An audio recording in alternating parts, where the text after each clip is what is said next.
fourth graders. I apologize. The last time we read, we were reading chapter 22, and the computer cut me off at the very last line of the chapter. So I'm going to go back and just finish that part, and then today we'll jump into chapter 23.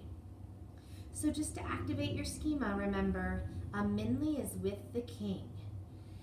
And the king says, "In an hour's time," the king said, "I shall be at the Clasping the Moon Pavilion.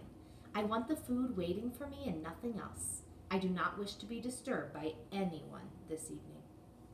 "Yes, your majesty," the voice said again, and Minli could hear the shuffling and swishing of silk as the group rose and took leave of the king. "They've gone," the king said in a low voice. "You can come out now." Minli crawled out from behind the sculpture. "Well, my little friend," he said to her, "now that you know who I am, come walk with me and tell me who you are." Chapter 23 here.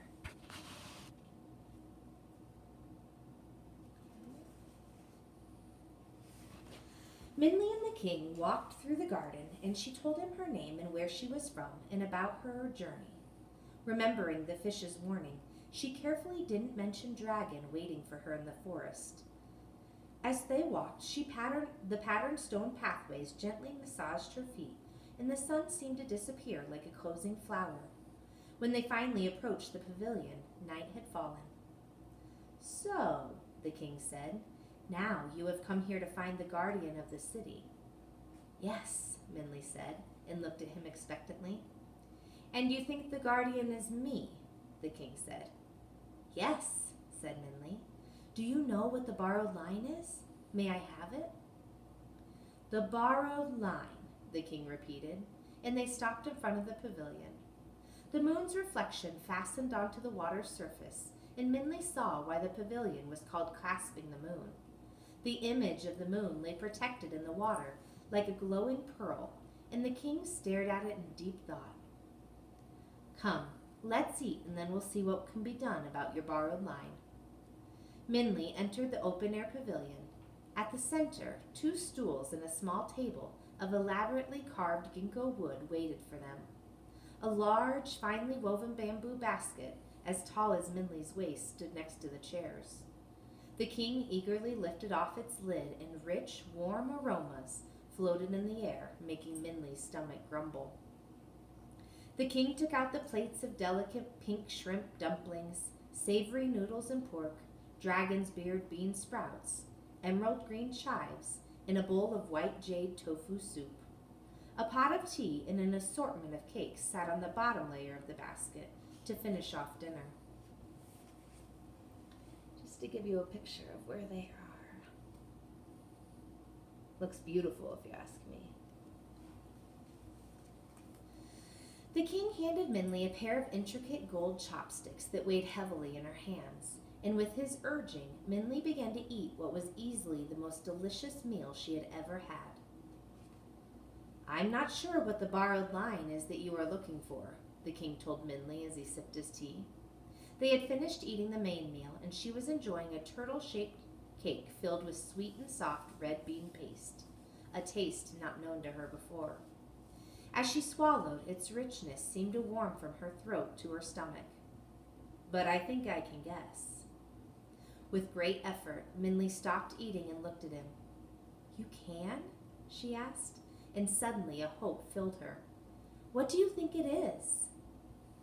"Do you know why this city is called the City of Bright Moonlight?" the king asked. Minli shook her head. "My great-great-grandfather changed the name of this city. It used to be called the City of the Far Remote, but after he came to power, he changed it to the City of Bright Moonlight," the king said. "Most people thought it was because he had a poetic heart, but it was more than that. Have you heard the story of the magistrate that tried to outwit the old man of the moon?" Minli nodded. "He tried to kill his son's destined wife, but they ended up together anyway."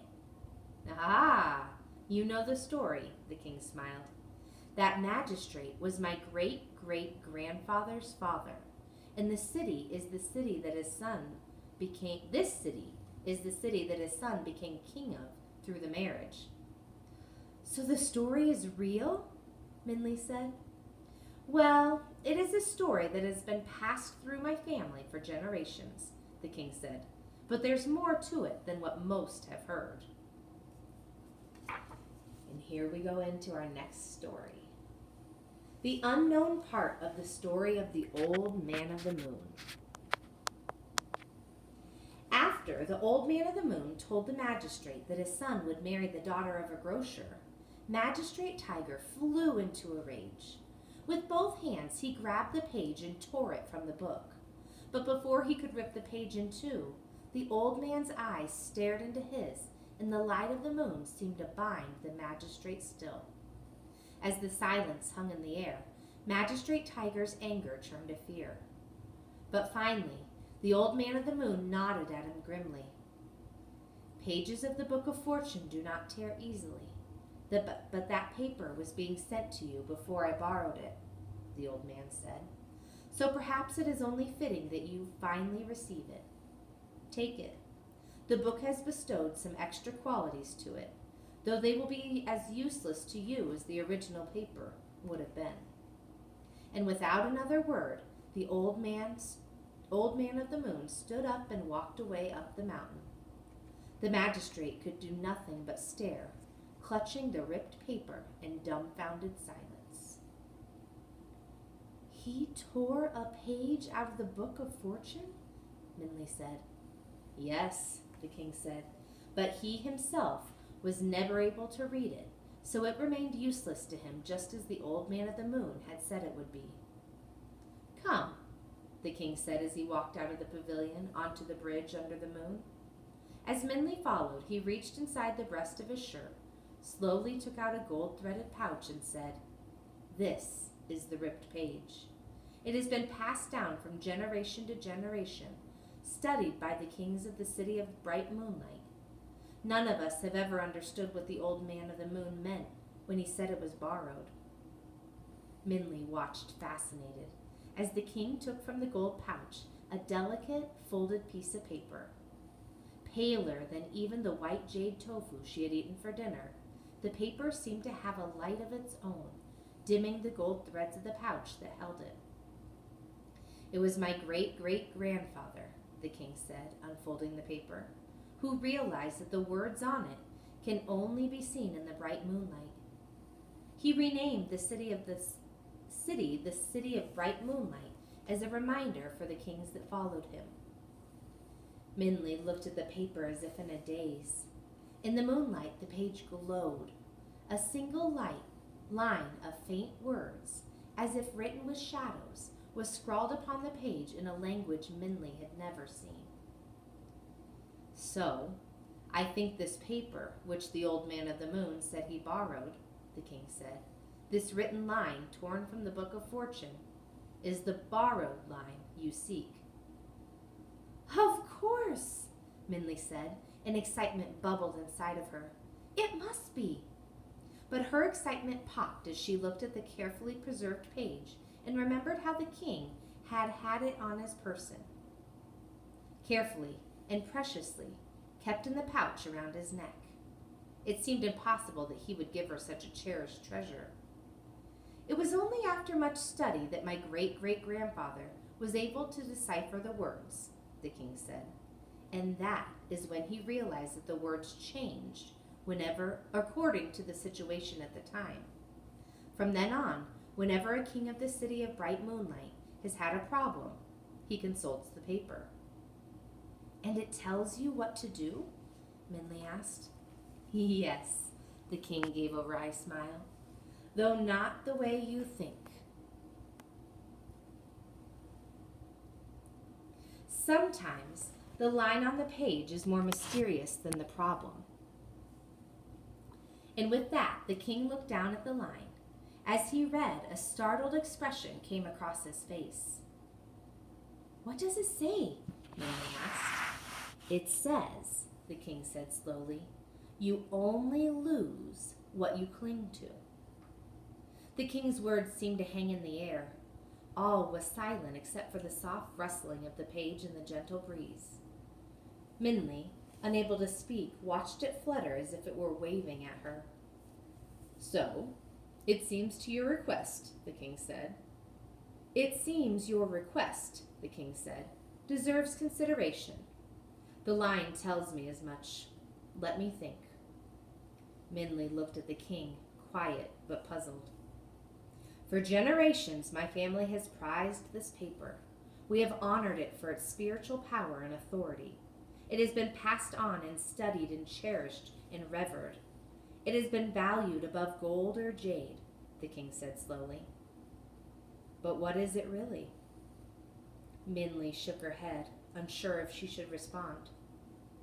It is actually, the king said, simply proof of my ancestors' rudeness, his unprincipled anger and ruthless greed. Yet we've discarded that. Instead, we guard and protect this written line so dearly that the rulers of the city of bright moonlight carry it at all times, not daring to let it out of their possession. The moon seemed to tremble as ripples spread over the reflection caught in the water. The king continued, again, speaking more to himself than to Minley. We have clung to it, always afraid of losing it, the king said. But if I choose to release it, there is no loss. Minley felt her breath freeze in her chest. She knew the king's mind was in a delicate balance. If he refused to give her the line now, she knew she would never get it. And perhaps it was never meant for us to cling to. No matter whom the paper originally belonged to, this is a page from the Book of Fortune, a book that no one owns, the king said. So perhaps it is time for the paper to return to the book. A wind skimmed the water, and Minley could see her anxious face as pale and white as the moon reflected it. You only lose what you cling to, the king repeated to himself. He glanced again at the paper and then looked at Minley. A serene expression settled on his face, and then he quietly smiled and said, So, by choosing to give you the line, I do not lose it. And with those words, he placed the paper in Minley's trembling hands.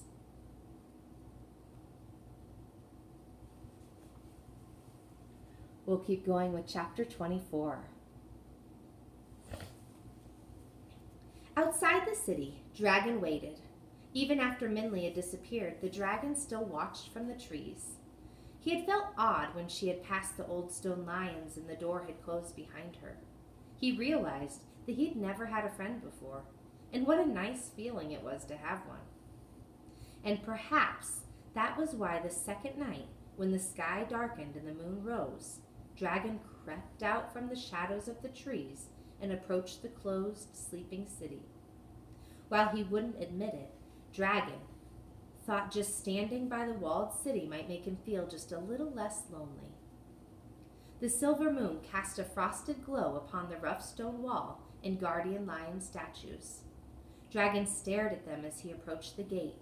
Their stocky, heavily built bodies seemed to weigh down the stone platforms they sat upon, and the darkness of the night made their stiff, curly manes look like rows of carved blossoms. One lion held a round ball underneath his forearm. The other held down a lion cub that seemed to be grinning at him. In fact, all the lions seemed to be grinning at him, as if it were a secret joke they were watching. Am I so funny? Dragon asked them as he passed. Yes, burst out the small lion cub, wriggling free of his mother's paw. You're very funny. As Dragon jumped back in surprise, the lion cub laughed out loud, obviously highly amused at the dragon's shock. But with his laugh, both adult lions shook themselves from their platforms. Exio Mayo, the mother lion scolded. Don't laugh at the lost dragon. Besides, you know the rules. No moving in the presence of others. But it's a dragon, the cub said, not a people. He doesn't count for the rules, does he? Besides, he is funny. Big dragon trying to tiptoe like a little mouse. Zio, Mayo, the deep male voice of the other lion boomed in the air. The cub gave a half-hearted look of shame and was immediately quiet and still. By this time, Dragon had found his voice. "You're alive, then," he said. "Of course we are," the male lion said, scrutinizing the dragon with interested eyes. "Everything's alive. The ground you're walking on, the bark of those trees. We were always alive, even before we were lions, and we were just raw stone. However, carving us did give us a bit more personality." "You're a fairly young dragon, aren't you?" the female lion said kindly. "You seem only 100 or 150 years old. Don't worry, you'll learn soon enough." 100? The lion cub said. "I'm much older than you. I'm 868. "And you still have not attained wisdom," the father lion told him. "Don't tease the young one." "Well, what are you doing here?" the cub asked, not unkindly. "Dragons don't usually come down to earth much. Are you lost?"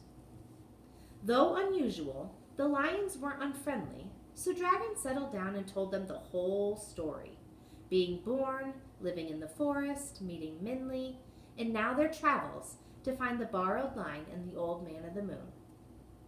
The lions didn't interrupt once, though the cub did snicker from time to time.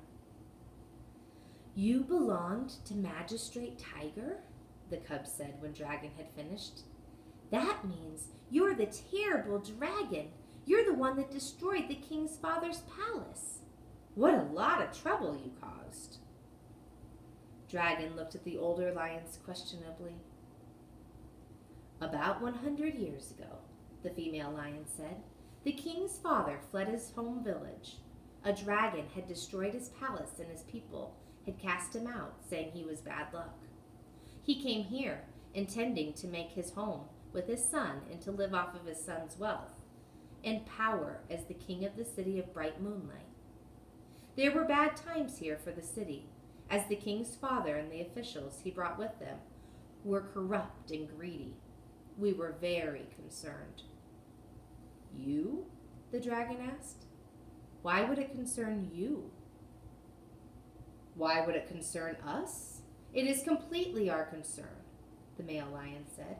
"We are the guardians of the city. It is our responsibility to watch and keep the city churning. To see it begin to crack alarmed us to no end." And the lion held out the round ball he held in his hand and showed Dragon an old, deep fracture that was slowly being filled with the dust of the earth. "What did you do?" Dragon asked. And here we are starting a new story, A String of Destiny. We were afraid the city would break. As the times became more turbulent with secret meetings and violent outbursts, we watched the crack in our world widen. It was only a matter of time, we thought, before it would tear into two. One night, as we despaired, we saw a figure walking in the moonlight. Bent and old, he glowed like a lit lantern. When we saw he was carrying a large book in a small sack, we knew instantly it was the old man of the moon and called him over. "Please help us," we begged him. "We need to keep the city together."